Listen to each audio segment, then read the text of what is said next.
It is the power to become that can turn a sinner to become converted in a moment. That someone comes to church, an unbeliever, a sinner, and at the instance of the word of God, that person is willing to lay down their life, lay down their old ways. It is called the power to become. In the case of salvation, to become sons of God. But it's also the power that turns a student into a master. It is the power that turns weak to strong.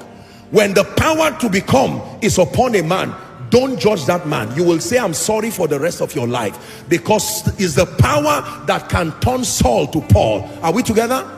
Everybody who desires to learn, you must cry for the power to become. So when you say, I am receiving power, it's important to understand what dimension, what expression of that power is profitable. Without the power to become, men will never be able to understand, no matter how well you teach. A teacher of the word that has not so obtained this dimension of power will only be an intelligent communicator of information. People will nod instinctively, they will agree with you, but they cannot be changed by it. Have you seen people like that? You sit under such an intense atmosphere of oratory, masters at communicating words, but you cannot fish a sizable enough people who are transformed by that word.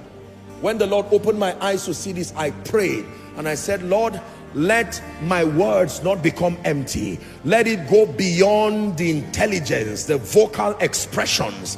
This is what happens to you when you listen to me. It's beyond a lecture. You are under the influence of the power to become. Power to become. It can change a man in India, regardless your culture. It can change a man in Saudi Arabia. It does not factor the weight of the impact that culture has had on your mind. Under the influence, you can turn anyone. Teachers need this in secondary schools. Teachers need this to change society. It is also the power that transforms societies. You lock up people in the prison. If they do not have the power to become, bring them out, they will go back again. It is the power to become. Every time you find a people under any kind of influence and they are changing methodically, structurally, I'm telling you, it's beyond the words they are hearing. I've taught you that there is a layer of spiritual reality that is intellectual. It feeds your mind, but there is a layer that is above intellect. You yourself cannot understand what is happening to you, yet you are changing.